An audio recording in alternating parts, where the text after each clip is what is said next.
SSC 26 এবং 27 ব্যাচের শিক্ষার্থীরা যারা কিনা বর্তমানে ক্লাস 10 এবং 9-এ পড়ছেন তাদের জন্য এই ভিডিওটাতে মূলত ইংরেজি ফার্স্ট পেপারের আপনাদের ফাইনাল সিলেবাস মানে এসএসসি সিলেবাস কি সেটা নিয়ে আলোচনা করা হয়েছে।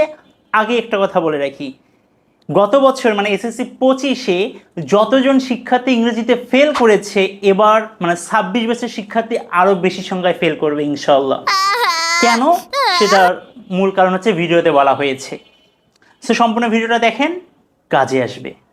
দেখুন এখানে হচ্ছে আপনার 100 নম্বরের মধ্যে দুইটা আইটেম থাকবে, একটা হচ্ছে পার্ট 1 আর একটা রয়েছে পার্ট 2। পার্ট 1টা রয়েছে রিডিং অ্যান্ড পার্ট 2 হচ্ছে রাইটিং।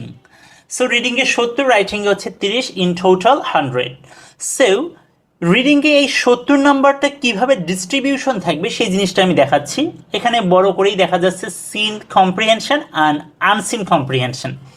কম্প্রিহেনশন মানে প্যাজিস, রাইট? কম্প্রিহেনশন যে প্যাজিসটা একই রকম জিনিস। সো সিন অংশে 3টা প্রশ্ন থাকবে, একটা হচ্ছে এমসিকিউ, একটা রয়েছে আনসারিং কোয়েশ্চেন্স, আর একটা হচ্ছে গ্যাপ ফিলিং, রাইট? এমসিকিউ কয়টা থাকবে স্যার? 7টা। আনসারিং কোয়েশ্চেন আমাকে 10 নম্বর, 5টা থাকবে, 5 দুগুণে 10 নম্বর, আর গ্যাপ ফিলিং রয়েছে 5 নম্বর। সিন প্যাসেজে থাকছে 22 নম্বর। এখন আনসিন প্যাসেজে কি অবস্থা? আনসিন প্যাসেজে দুইটা অংশ রয়েছে, একটা রয়েছে ইনফরমেশন ট্রান্সফার আর একটা রয়েছে রাইটিং সামারি। খুবই সহজ। শিক্ষার্থীরা আনসিন প্যাসেজকে নিয়ে অনেক চিন্তায় থাকে, তারা আনসিন প্যাসেজ নিয়ে মাথা শেষ, কিন্তু আসলে আনসিন প্যাসেজ খুবই সহজ একটা বিষয়। ইনফরমেশন ট্রান্সফার জাস্ট আপনি দেখবেন কোনটা কত সাল, কোনো একজন ব্যক্তি সম্পর্কে দেওয়া থাকতে পারে বা কোনো একটা জায়গা সম্পর্কে দেওয়া থাকতে পারে, বা কোন সালটাল কত সালে প্রতিষ্ঠিত হয়েছে বা এই জায়গাটা কিসের জন্য বিখ্যাত, এইরকম 2-1টা করে ওয়ার্ড থাকবে। অ্যান্ড রাইটিং সামারি যেটা আছে এটা একটু সুনির্দিষ্ট নিয়ম অনুসরণ করে আপনাকে লিখতে হবে। অনেকেই দেখা যায় যে এই যে আনসিন প্যাসেজের কয়েকটা বাক্য তুলে দেন, হ্যাঁ, এভাবে আর হবে না, এভাবে ভালো নাম্বার পাওয়া যাবে না। এবং রাইটিং সামারিতে কত আছে বলুন? কত আছে? 10 নম্বর আছে। তো উল্টাপাল্টা না লিখে, এখন সময় আছে যেহেতু 26 ব্যাচকে বলছি এবং 27 ব্যাচে তো আরও বেশি সময় আছে, এটা একটু শিখে নেন, 10 নাম্বার আছে। যাই হোক, একটু আমি আপনাকে দেখাই এটা কিভাবে পরীক্ষায় আসতে পারে, মানে প্রশ্নটা কীরকম হয়। এই যে 4 নম্বর যেটা বললাম যে ম্যাচিং ইনফরমেশন ম্যাচিং যেটা আছে, সেখানে এই যে এরকম জাস্ট দেয়া থাকবে, এই যে সালের অংশ দেয়া থাকবে, জায়গার অংশ দেয়া থাকবে। আপনার কাজ হচ্ছে এই জিনিসটা দেখে দেখে জাস্ট ওই জিনিসটা বসানো, ইভেন্ট, টাইম, প্লেস, যেখানে যেটা গ্যাপ আছে সেই অনুসারে ওই বাক্যটা পড়বেন, দেখবেন এখানে পড়লেই বাক্য পাবেন, সেই অনুসারে বসাবেন, খুবই সহজ। এবং 5 নম্বর সামারি, এই প্যাসেজটা পড়বেন একবার, রাইট? পড়ে আপনি কি বুঝতে পারলেন সে আপনার আন্ডারস্ট্যান্ডিংটা নিজের ভাষায় লিখবেন। এখন 6 নম্বরে আসি, ম্যাচিং কি? ম্যাচিং আসলে কিছুই না, আপনাকে 3টা কলাম দেওয়া থাকবে, A column, B column, C column. এই কলামের অধীন বি কলাম এবং সি কলামের অধীনে আরও কিছু তথ্য দেওয়া থাকবে। এই 3টা কলামের তথ্য নিয়ে আপনাকে একটা ফুল একটা সেন্টেন্স আপনাকে লিখতে হবে। এটাকেই বলা হচ্ছে ম্যাচিং। চলুন একটু দেখিয়ে দিই কীভাবে পরীক্ষায় আসবে। এই যে এখানে আপনি 6 নম্বরটা একটু লক্ষ্য করুন। 6 নম্বরটা এখানে বলা হয়েছে, দেখুন কয়টা কলাম, এই যে এই, বি অ্যান্ড সি। এই যে এই অংশে কিছু দেয়া আছে শব্দ বা শব্দগুচ্ছ, বি অংশে এবং সি অংশে শব্দগুচ্ছ দেয়া আছে। তাহলে এগুলো কোনটা পরিপূর্ণ হয়, কোনটার সাথে কোনটা যায়, এগুলো আপনাকে মিলাতে হবে। মনে করুন যে এই প্লাস, এখানে মনে করেন যে i মানে 2 প্লাস এখানে হচ্ছে ভি নাম্বার। তাহলে এভাবে আপনাকে লিখে তারপরে আপনি ফুল বাক্যটা আপনাকে লিখতে হবে। বুঝতে পেরেছেন? এভাবে কাজ করে। 6 পর্যন্ত আমাদের কথাবার্তা শেষ। এখন 7 নম্বরে ফিরে এসে রেঞ্জিং সেন্টেন্সেস। কি? এরকম এলোমেলো সেন্টেন্স দেওয়া থাকবে, কোনো একটা কবিতা বা কোনো একটা গল্প বা কোনো একটা কাহিনীর বিষয়ে কিছু বাক্য লেখা থাকবে, সেই বাক্যগুলো আপনাকে একটার পর একটা সাজাতে হবে। এগুলো অনেকবার করেছেন। আমি 8 নম্বর এবং 9 নম্বরে একটু ফোকাস করতে যাচ্ছি, যেখানে কিনা শিক্ষার্থীরা খারাপ করার চান্স খুবই বেশি। এবং দেখুন 8 এবং 9 মোট নাম্বার কত আছে? 20 নম্বর, রাইট? এবং এই 20 নম্বরের জন্য শিক্ষার্থীরা দেখবেন যে আসলে প্লাস পাবে না। তো 8, 9 কি? আনসারিং কোয়েশ্চেন্স ফ্রম পোয়েম, আর একটা হচ্ছে আনসারিং কোয়েশ্চেন্স ফ্রম স্টোরিজ। এগুলো আসলে আপনাদের সাহিত্যের অংশ, লিটারেচারের অংশ। আপনাদের বই আছে যেটা টেক্সট বুক, সেখানে হচ্ছে 132 থেকে 150 পর্যন্ত। কি বললাম? এটা হচ্ছে ইউনিট 11, ইউনিট 11, এখানে হচ্ছে পৃষ্ঠা নং হচ্ছে 132 থেকে 150 পর্যন্ত। এখানে রয়েছে 5টা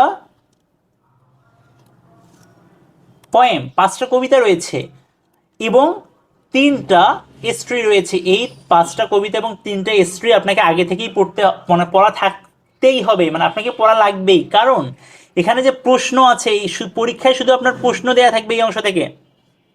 দেখুন আগে তো সিন আনসিন প্যাসেজ, সিন প্যাসেজে যে আপনি এই যে 2 নম্বরে প্রশ্ন করেছিলেন, সলভ করেছিলেন, এখানে তো সিন প্যাসেজটা দেয়া ছিল, এখানে কিন্তু আর প্যাসেজ দেয়া থাকবে না। এগুলো আগে থেকে আপনাকে পড়ে নিতে হবে মাই ডিয়ার স্টুডেন্টস, বুঝতে পেরেছেন? আগে থেকে আপনাকে জানতে হবে গল্প বা কবিতা সম্পর্কে, না হলে আপনি এই 20 নম্বর পাবেন না। এবং আরও দুঃখের বিষয় বা কষ্টের বিষয় হচ্ছে এখানে যে 8টা প্রশ্নের মধ্যে যে 5টা প্রশ্ন আপনাকে দেয়া থাকবে, এটা কোনো নির্দিষ্ট একটা কবিতা থেকে আসবে না, এটা 3-4টা কবিতা মিলায় আসবে, অথবা 5টা কবিতা থেকে মিলায় আসতে পারে। এগুলো কি অ্যাড করলাম, যাই হোক, আশা করি বুঝতে পেরেছেন।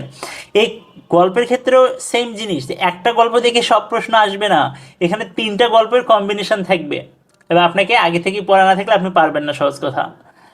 যে এখন পর্যন্ত আমি যে 70 নম্বর আলোচনা করলাম, সেই 70 নম্বর ভালোভাবে পাওয়ার জন্য আপনাকে আসলে টেক্সট বুক ভালোভাবে পড়তেই হবে।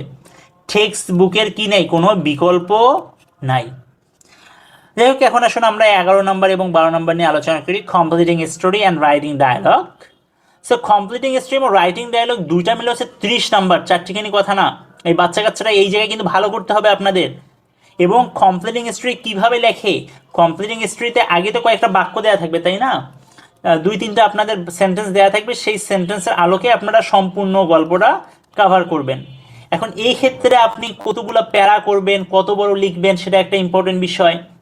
এবং এখানে যে টাইটেল আছে, TITLE টাইটেল, এই টাইটেলটা আসলে কীভাবে লিখতে হয় বা টাইটেল আসলে দিতে হয় কি না, এবং টাইটেলের কোন শব্দগুলো হচ্ছে ক্যাপিটাল লিটার এবং কোন শব্দগুলো স্মল লিটারে লিখতে হয়, সেই বিষয়গুলো আপনাকে আগে থেকেই জানতে হবে। এবং 11 নম্বরটা নিয়ে একটু আমরা কথা বলি, ডায়লগ, যেখানে কিনা 15 নম্বর আছে। দেখুন একটা বিষয় কি, ডায়লগ মানে কি, মুখের ভাষা, মানে কথোপকথন, যেটা কিনা একটা স্পিকিংয়ের অংশ। আমাদের শিক্ষা ব্যবস্থা এমন হয়ে গেছে যে স্পিকিংটাও আমরা রাইটিং মানে লিখে ফেলছি, মানে আমি মুখের কথা লিখছি, খুবই দুঃখজনক। যাই হোক, রাইটিং হচ্ছে 2 ধরনের হয়, একটা হচ্ছে ফর্মাল, কি ফর্মাল রাইটিং, আরেকটা রয়েছে ইনফর্মাল রাইটিং। আপনাকে এই দুটো সম্পর্কে ভালো ধারণা থাকতে হবে। স্যার ইনফর্মাল রাইটিং মানে কি, আমরা যে ফ্রেন্ডস, আমাদের যে বন্ধু বান্ধব বা ঘনিষ্ঠ লোকদের সাথে আমরা যে ভাষায় কথা বলি সেটা হচ্ছে ইনফর্মাল। আর ফর্মাল হচ্ছে আমাদের স্যার ম্যাডাম, কোনো DCSP, ইউনো, মানে সম্মানিত ব্যক্তি বা আমাদের থেকে বড়তে, মানে আমাদের থেকে বয়সে বড়, যাদেরকে আমরা শ্রদ্ধা করি এবং যাদের সাথে আমাদের সম্পর্ক আপনি আপনি, এই সকল হচ্ছে ফর্মাল রাইটিং। সো দুইটার ক্ষেত্রেই সেন্টেন্স প্যাটার্ন আলাদা, ফর্মালের ক্ষেত্রে একরকম লিখতে হবে বাক্য, ইনফর্মালের ক্ষেত্রে একরকম বাক্য লিখতে হয়, এগুলো আপনাকে আগে থেকেই জানতে হবে। সো তাহলে মোটামুটি আপনারা একটা ধারণা পেলেন যে আসলে আপনাকে কিভাবে পড়তে হবে। স্যার আবারও বলছি, গত বছর ইংরেজিতে যতগুলা ফেল করেছে, এই বছর না 26 ব্যাচ যারা আছেন, মানে ক্লাস 10 বর্তমানে, তারা আরও বেশি ফেল করবে এবং প্লাসের সংখ্যা অনেক কমে আসবে। এবার ইংরেজিতে ফার্স্ট পেপার এবং সেকেন্ড পেপারের ক্ষেত্রেও সেম, বিশেষ করে ফার্স্ট পেপারের কথা বলছি, ফার্স্ট পেপারে A+ পাওয়া খুবই কষ্ট হয়ে যাবে। এই জন্য স্যার কী করতে হবে, টেক্সট বুক, কি আগে আপনাকে টেক্সট বুক ভালোভাবে পড়তে হবে, এটা খুবই ইম্পর্ট্যান্ট। টেক্সট বুকে যে গল্প বা কবিতাগুলো দেওয়া আছে বা যেই প্যাসেজগুলো দেওয়া আছে, সেগুলো ভালোভাবে অর্থ সহকারে পড়তে হবে এবং ভোকাবুলারিগুলোর সিনোনিম দিয়ে পড়তে হবে, রাইট?